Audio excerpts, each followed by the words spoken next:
Morning. It's going to be a great morning. I'm going to jump right into things today. We're starting in Matthew chapter 11. If you're new to this whole thing or what is this all, Matthew is one of the biographies of the life of Jesus. It's actually the first book that we find in this thing called the New Testament. And Matthew records some really powerful words from Jesus in Matthew chapter 11 that I want to share with you this morning. Jesus says this, he says, "Come to me, all who are weary and heavy laden, and I will give you rest.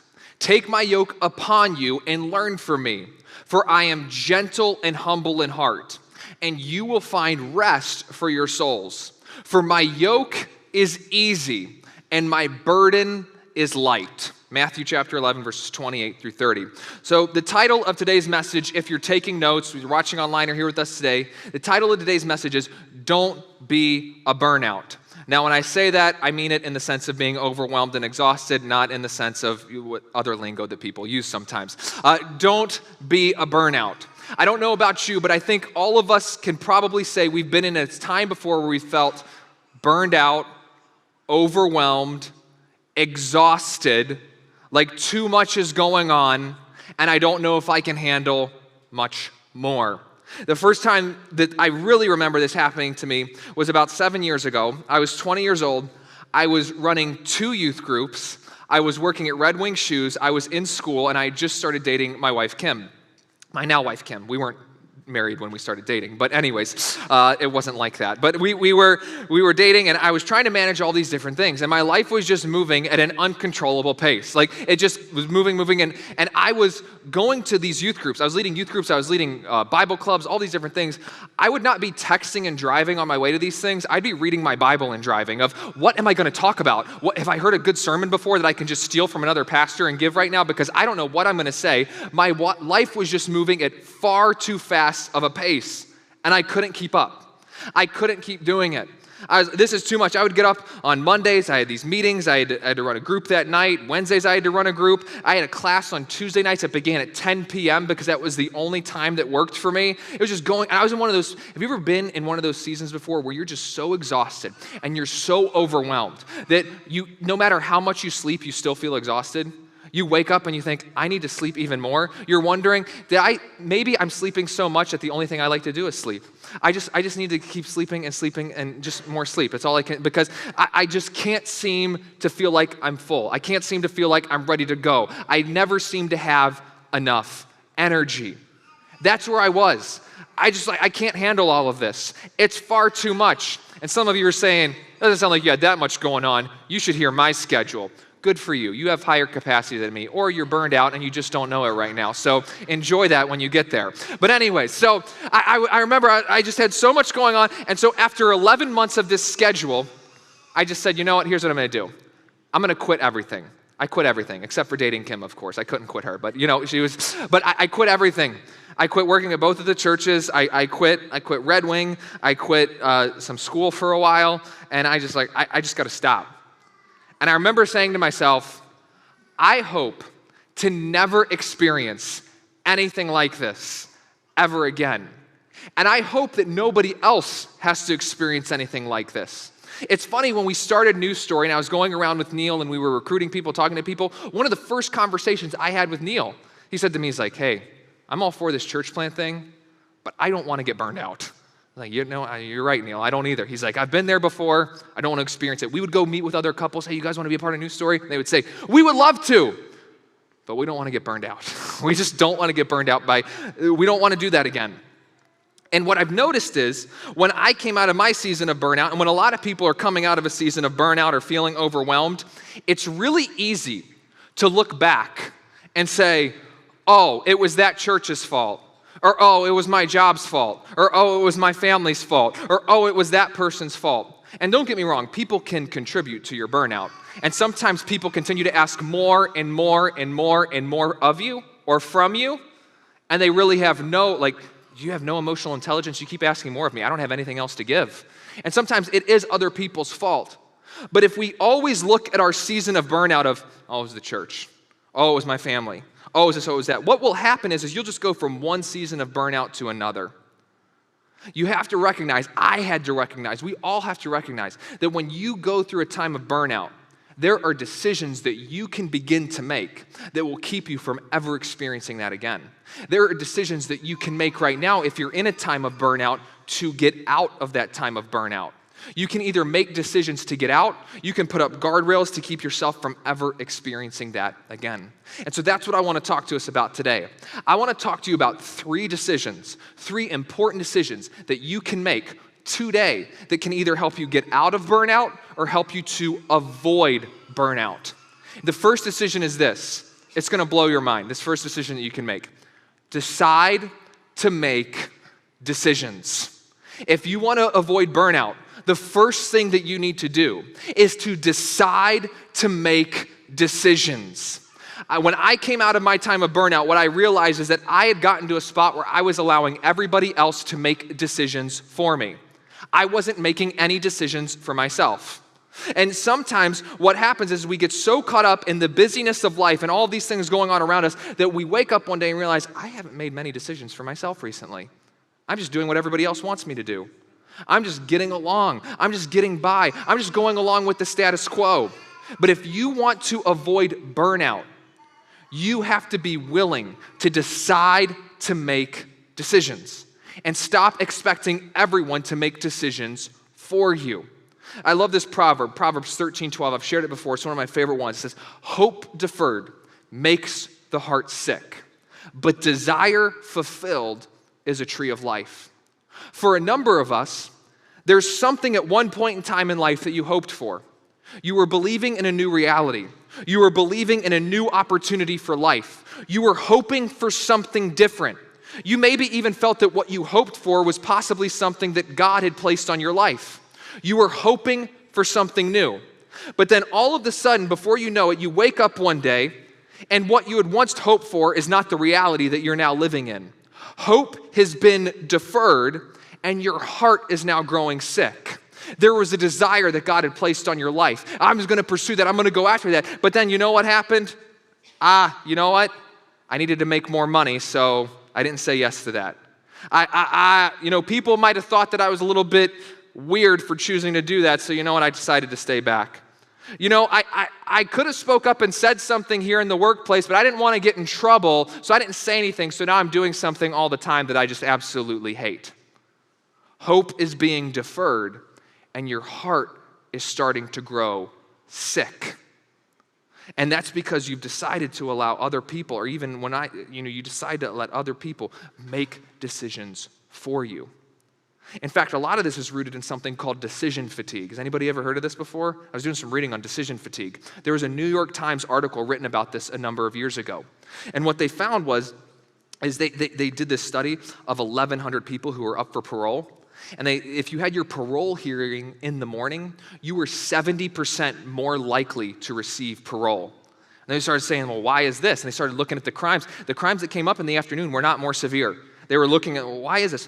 What they found was the people who were doing the parole hearings later in the day, they were tired of hearing cases.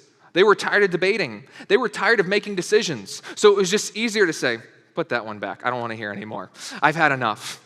So if you got your hearing in the morning, they were more willing to listen. They were more willing to discuss. But decision fatigue got the best of them later in the day, so it's like, okay, we've had enough. I wonder how many of us, we have surrendered our capacity and ability to make decisions because of decision fatigue. We spend so much time making meaningless decisions. Should I like this post? Should I share this post? Should I take this post down? What should I write in the caption on this post? And we spend so much time with little decisions that when it comes to the important decisions, we outsource those decisions to someone else, or we don't make the best decision because I don't want to make any more decisions. I just want to turn on the TV.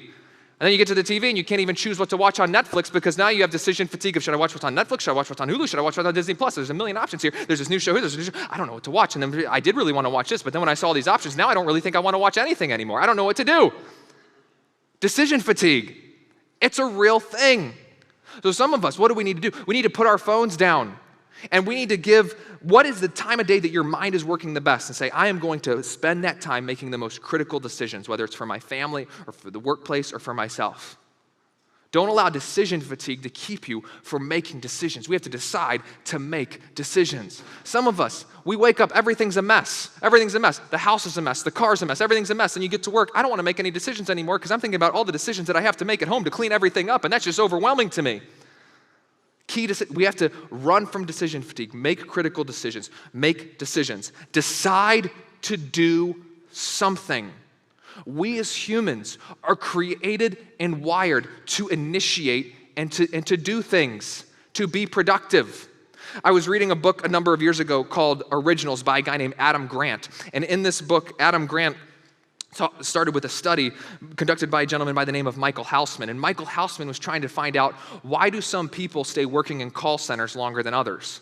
So he chose this one particular call center, and he found that the people who had Firefox or Chrome as their default browser instead of Internet Explorer or Safari, they actually stayed in their job 15% longer. They were 19% less likely to miss work. And in 90 days, they had customer satisfaction rates that it took those who used Internet Explorer and Safari 120 days to reach. So Houseman's like, why is this? Why do people who use Firefox and Chrome, why are they staying longer? Why do they miss work less? Why do they have better status? What is going on here? It's like, maybe they're more tech savvy. He didn't know. And then he realized the people who had Firefox and Chrome, they took initiative to download those as browsers onto their device. So because if you have a MacBook, your default browser is Safari. If you decide to get something that's not a MacBook, whatever. But anyways, the default browser is typically Internet Explorer. And they found that those people, they were not as productive. They missed work more often. They didn't have as high of customer satisfaction rates. And the people with Chrome and Firefox, they said, I can take initiative. I can do something. I can make a difference. He found that they were less scripted on their phone calls. They felt a little bit more freedom in the workplace, and they enjoyed work more. Why? Because we as humans, we are designed to initiate. We talked about this in our human series in Genesis chapter 1. God designed humans with the capacity to create, to cultivate creation, to be at work and constantly working and doing. We aren't meant to be suppressed into a system or to a situation where we don't make any decisions. Many of us, you've been suppressed by life in general, and everyone's been making decisions for you. You are not deciding to do something. You're weighed down by decision fatigue, and you're wondering why your heart is growing sick. Some of you need to quit your job. I know that sounds a little crazy. Hear me out on this. For all of you parents right now who are sitting there with a college student or a high school student, and you're like, did they hear him say that? Don't listen to him. Don't listen to him right now. Just listen to me for a moment. Some of you need to quit your job because you're saying, oh, I know I hate my job. I know I'm horrible, but I know I hate this place. But you know what? I'm here to be a witness at work. You're not being a witness anymore. You're just like everybody else because you're so miserable while you're there. There's no life in that job for you. Some of you, there's a hope and a passion and a desire that has been placed within you, and you at one point in time were pursuing it, you were going after it, but then all of a sudden, what will people think? What if I don't make money?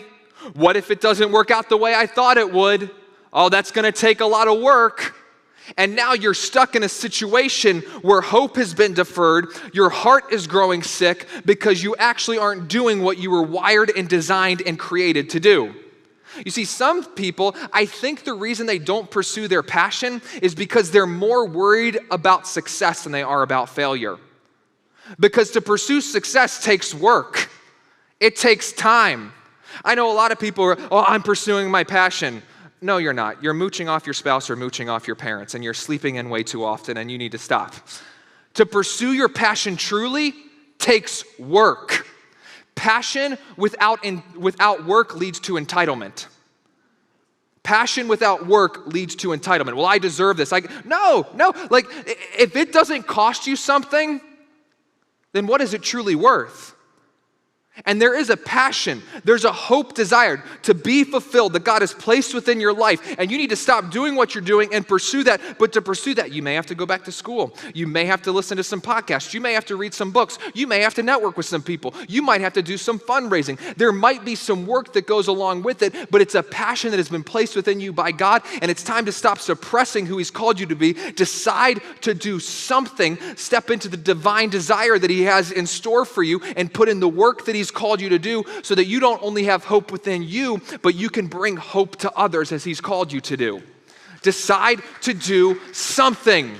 Do something, do something, do something. That's the first one. Decide to make decisions. Do something.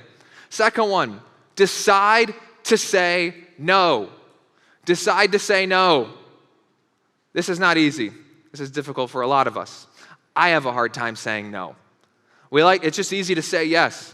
How often do you say yes and later on you're like, I can't believe I said yes to that? Or how many of us, we like the delayed no's?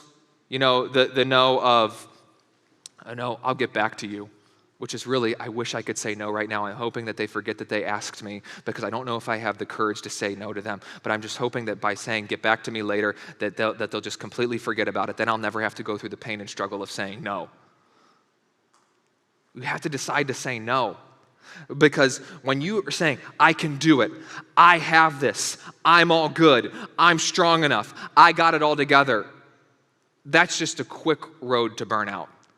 In the passage where I started, Matthew 11:28, it's funny what Jesus says before that in Matthew 11:25. Look at this.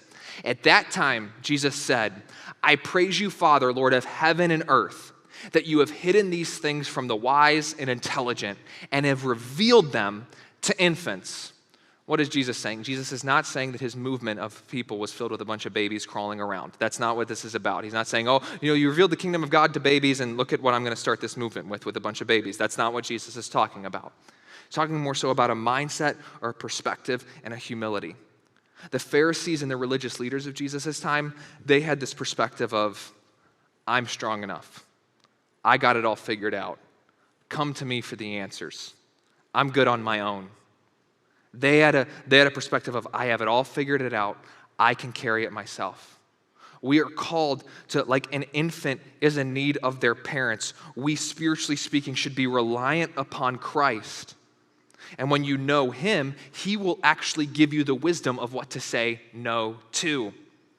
And I know that there are many different reasons for why some of us struggle to say no, but I want to talk about one specific reason because it's something that we can do something about this today. One of the main reasons, and it's not the only reason, but one of the main reasons that we have a difficulty saying no is because of pride. We want to have the perception of, I got it all together. I can do it. And then some of you say, well, no. It's not pride. It's not pride. I'm just really worried about what people think about me. What is that? I'm worried about what people think about me. It's pride. I don't want to say no because what if they think less? That I gotta, people. I know for me that's the issue. Like I don't want people to think that I can't handle it. It's a religious perspective. It's a self-reliance instead of a reliance upon Jesus. It's being more like a Pharisee and less like an infant who's relying upon Christ. I'm strong enough. I got it all together. I can take it. You know what's really, really complex and difficult about that? Is that when you're the person who everybody is always coming to, I'm strong enough. I can handle it. I can take care of it. That morning when you wake up and you realize you're exhausted and drained, you have no idea who you can turn to because you've never shown that side of yourself to anyone before. How could I possibly tell someone that I'm weak right now?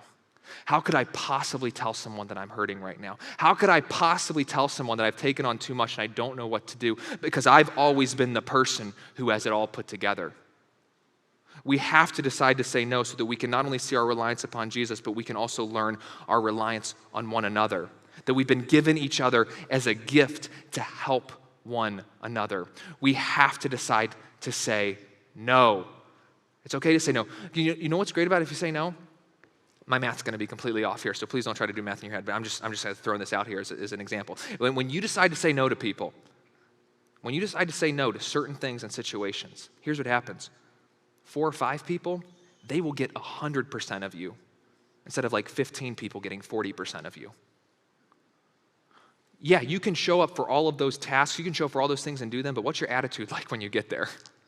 Have you had time to refresh and be who Christ has called you to be in that space?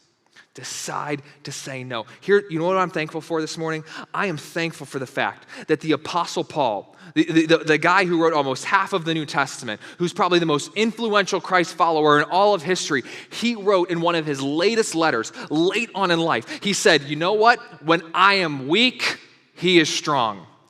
I am thankful for that. I am thankful to know that it is in our weakness that we can rely on his strength. It is in our weakness that we can call out to him. It is in our weakness that he doesn't push us away, but he draws us close. And he says that he will fill us and give us everything we need to do what we need to do. It is his grace that is sufficient.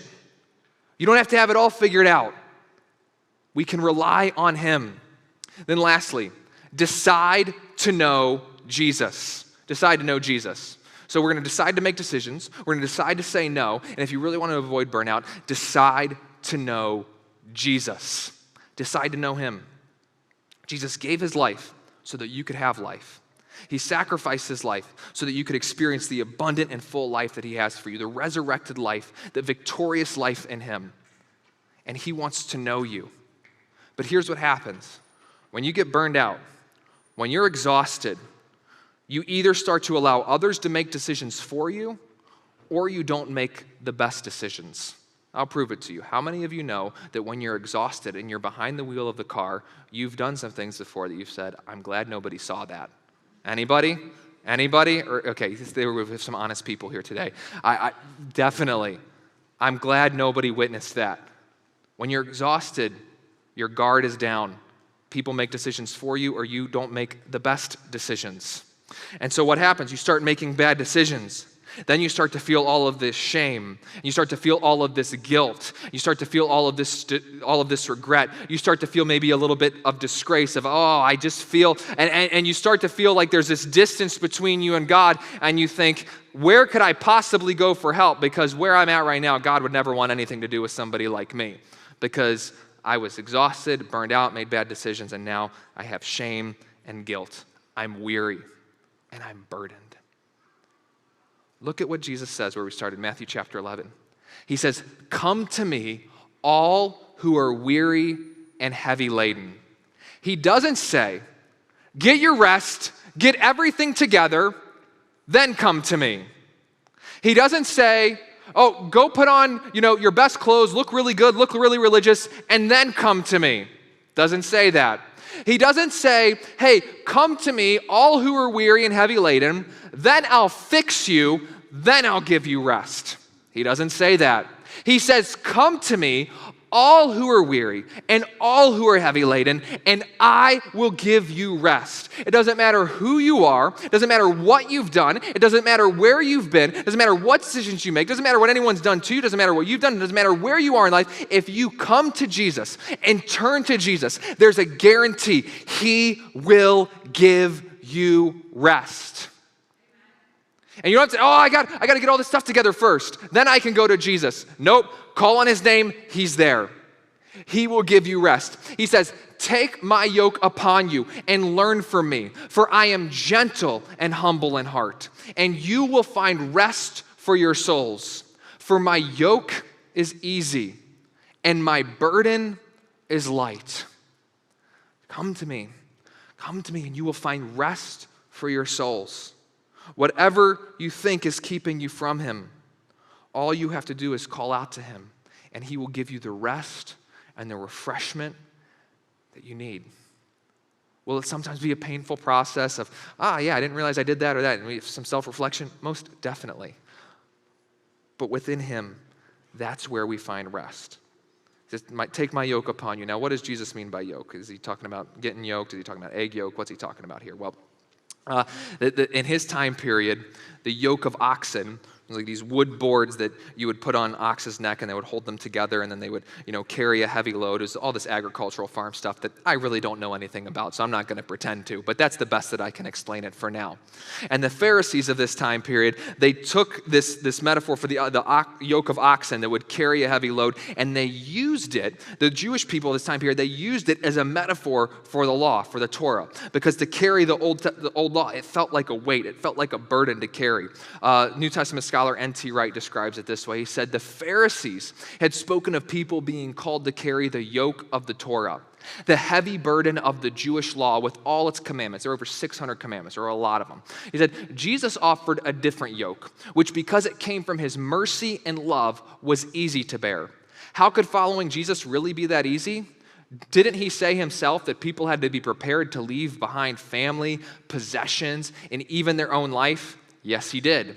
But the ease and the joy, the rest and refreshment which he offered all spring forth from his own inner character, his gentleness and warmth to all who turn to him, weighed down by burdens, moral, physical, emotional, financial, or whatever it is.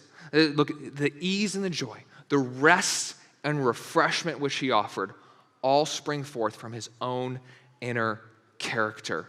You see, sometimes I think when we find ourselves in a dark place, we think I could never go to God because it would be this great religious barrier. And the affiliation to following God, I know I even had this perspective growing up for such a long period of time that following God meant I had to take care of stuff. I had to look good on the outside. It was all of this, I had to do this. And you know what? I already have enough going on right now. I'm carrying so much that to go to God and then have to try to carry even more, I just can't do that. I don't want to do that. I have no interest in that. I just can't. I'm so exhausted over here, I can't turn to him and try to carry more. And that's the lie of religion, that when you turn to God, you just have to carry more. You have to take on more. But there's a yoke that is found within Jesus. It is easy. It is light. And instead of you trying to carry on more, he is now carrying you. And he will give refreshment and rest to your soul. So when you're in this spot of, I just can't turn to him, actually, if you call on him, he will pursue you. He will bring rest and restoration to you. And he doesn't hide from you. And he's not saying, hey, now take all this stuff on. Because somebody may have told you at one point in time, hey, yeah, you know, someone like you really can't be affiliated with God. I've had so many people say things like that to me before of like, you know what, God wouldn't want anything to do with someone like me. I find that so interesting because when I look at the people that Jesus hung out with, some pretty wild people. And the New Testament authors, they're pretty good guys, so they didn't include like swear words or anything, but it did say that Peter swore a couple times, and it said, you know, these guys are pretty crazy dudes, drinking and crazy people. People thought Jesus was a drunkard because of the people that he hung out with. I don't know if you've read that part before, but that's what people thought of him because of the people that he hung out with. And so Jesus was like, hey, you know, I don't care where you've been or what you've went through and what burden you think you're carrying, come to me and I will give you rest.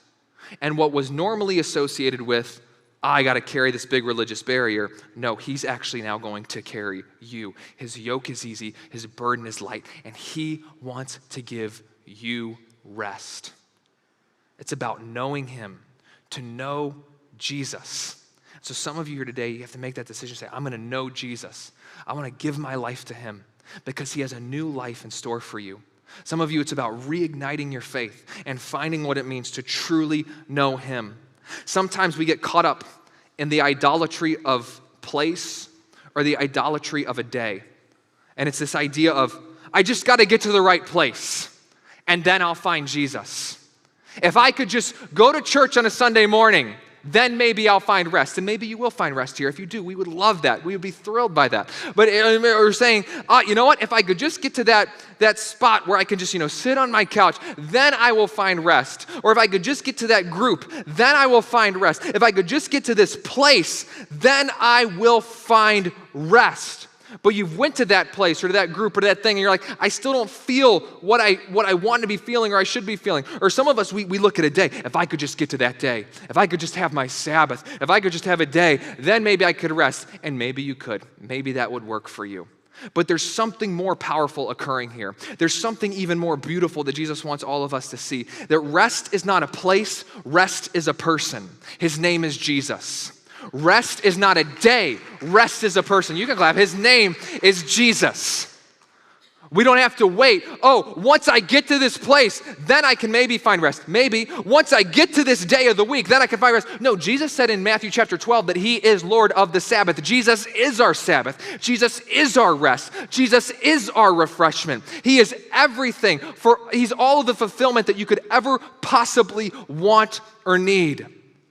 And he is our source of rest. He is our source of being refreshed and experiencing and finding new life. So some of us, if you're here and you're feeling burned out, or you've been burned out before and you want to avoid that, if you never want to feel that feeling again of I'm exhausted, I'm tired, what are we going to do? You're going to decide to make decisions. Speak up for yourself. Do something. Become an individual who takes initiative, because there's a hope that God has placed within your life to bring hope to others. If you're pursuing your passion is just about you, that's not from God. But if it's about there's something he's given me to do that would be for the betterment of others, that's a passion he's given you, and it's a desire that can be fulfilled. Don't allow hope to be deferred any longer, because that will just continue to make your heart sick. Decide to make decisions. Decide to say no. It's okay to say no. And like an infant, rely on Christ instead of always trying to have it look like everything is put together. And then lastly, decide to know Jesus. Jesus says eternal life is that they know me. Jesus desires to know you personally. And within him, wherever you find yourself, oh, I did this, I did that. You go through the list of everything you've done. We could all go through the list of everything that we've ever done before. But all you have to do is call on his name. He is there for you, and he will give you rest. Rest is not a place. Rest is a person. His name is Jesus. And all we have to do is call upon his name, and he will begin the restoration process within our